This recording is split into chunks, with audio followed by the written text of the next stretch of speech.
Shalom, selamat bergabung dalam tugas saya, Ruang Kolaborasi, Modul 2.1 A5, Analisis Kasus Pembelajaran Berdiferensiasi Tingkat Kasus SMP.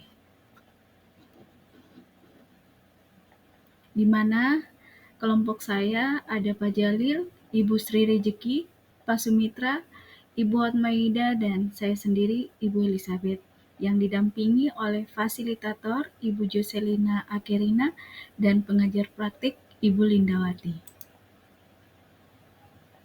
Tujuan pembelajaran khusus dalam diskusi ini adalah CGP dapat melakukan refleksi kolaboratif untuk menganalisis implementasi pembelajaran berdiferensiasi.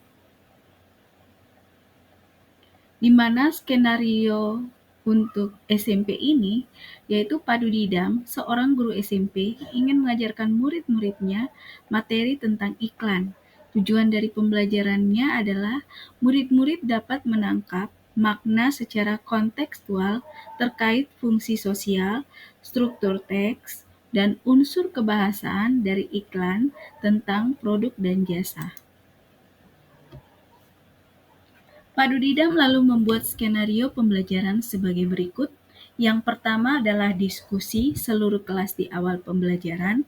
Pak Dudidam melakukan diskusi untuk memperkenalkan murid pada topik tentang iklan dengan menggunakan beberapa pertanyaan pemandu seperti apa yang membedakan antara iklan dengan bentuk tulisan lain?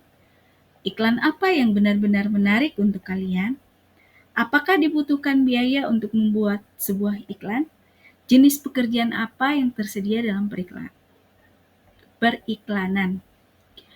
Skenario yang kedua adalah kerja individu atau pasangan atau kelompok kecil. Setelah itu, Pak Dudidam meminta murid melakukan kegiatan tulis, berbagi dengan pasangan lain. Secara individu, murid akan diminta menulis 3 hingga 5 iklan yang menarik bagi mereka. Mereka lalu berbagi apa yang dituliskan dengan satu teman lain secara berpasangan. Saat berbagi, mereka boleh menambah pendapat. Setiap pasangan kemudian berbagi dengan pasangan lain. Setelah itu, Pak Dudidam melakukan diskusi dengan seluruh kelas. Ia akan menggunakan daftar iklan yang ditulis oleh masing-masing kelompok sebagai contoh, kemudian membahasnya dengan menekankan pada target audiens sasaran, pesan utama, mengapa beberapa iklan lebih efektif daripada yang lain. Pak Dudidam lalu memperjelas konsep dan istilah periklanan sesuai kebutuhan. Skenario yang ketiga adalah Pak Dudidam membuat kerja kelompok kecil.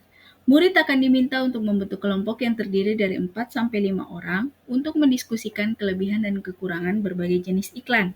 Setiap kelompok akan diberikan selembar kertas dan bekerja di meja mereka. Setiap lembar kertas grafik memiliki chart untuk menuliskan kelebihan dan kekurangan untuk jenis iklan tertentu, misalnya radio, TV, internet, cetak, billboard. Setiap kelompok akan melakukan brainstorming dan mencatat 2 kelebihan dan 2 kekurangan dari jenis iklan tertentu. Dengan menggunakan isyarat yang diberikan guru, setiap kelompok kemudian pindah ke meja kelompok lain. Mereka membaca masukan yang telah ditulis sebelumnya dan menambahkan 2 kelebihan dan kekurangan lagi. Terus berlanjut demikian sampai setiap kelompok memiliki kesempatan untuk membahas semua jenis iklan. Skenario yang keempat, Pak Dudidam lalu mengumpulkan kembali murid sebagai satu kelompok besar. Ia lalu memfasilitasi diskusi yang diperlukan untuk memperjelas dan atau memperluas pemahaman konsep seperti target audiens, kejelasan pesan, dan penggunaan fitur kebahasaan dan desain seperti pemilihan judul, teks, gambar, dan format. Skenario yang kelima, Pak Dudidam lalu memberikan tugas individu yang membedakan penugasannya sesuai dengan kemampuan murid. Tugas yang harus dikerjakan murid adalah membuat iklan yang secara efektif akan mempromosikan produk atau jasa atau acara sesuai dengan yang dijelaskan dalam skenario yang diberikan. Skenario yang keenam, Padudida menetapkan skenario tugas yang berjenjang sesuai dengan pengetahuan dan pemahaman konsep murid-muridnya. Perbedaan skenarionya, skenario 1 bersifat lebih konkret dan terstruktur dengan petunjuk langkah demi langkah dan mencakup semua informasi yang diperlukan untuk menyelesaikan tugas. Skenario 2 kurang terstruktur dan lebih terbuka dibandingkan skenario 1. Dan skenario 3 bersifat konseptual dan terbuka dan membutuhkan riset. Skenario 7, Padudida mendorong murid untuk memilih lokasi di kelas yang mendukung cara mereka belajar dengan baik. Misalnya, sendirian di tempat yang tenang, dekat teman untuk memudahkan bertanya jika bingung, atau di area ruangan yang lebih ramai bersama murid-murid lain yang memungkinkan mereka untuk saling berbagi ide.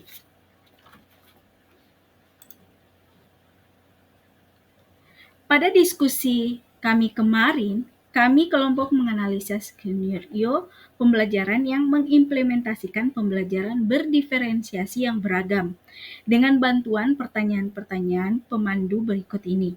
Yang pertama adalah, apakah kebutuhan belajar murid yang berusaha dipenuhi oleh guru tersebut? Dalam hal ini Padudida. Yang pertama adalah profil belajar murid. Yang kedua, kesiapan belajar murid. Dan ketiga, minat belajar murid.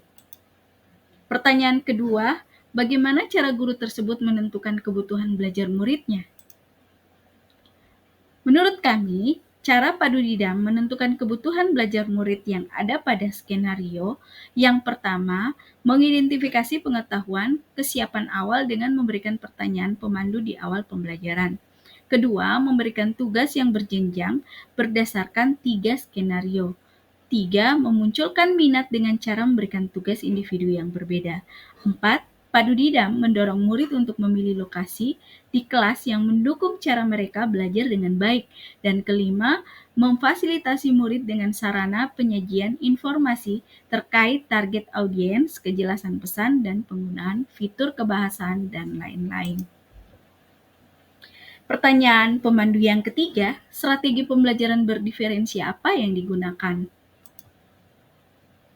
Strategi pembelajaran berdiferensiasi yang digunakan oleh Padudidam adalah, yang pertama adalah diferensiasi produk, yaitu Padudidam menugaskan murid membuat iklan untuk mempromosikan produk, jasa, dan acara.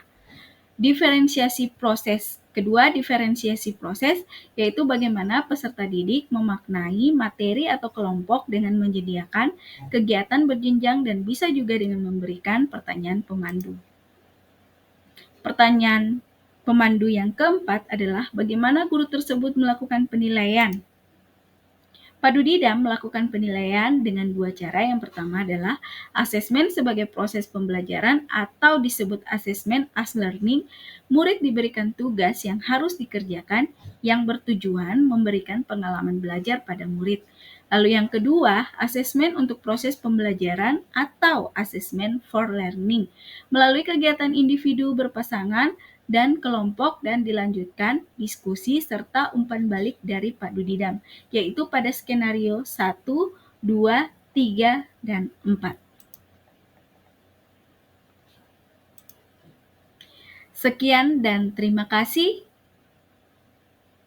presentasi kami. Salam bahagia.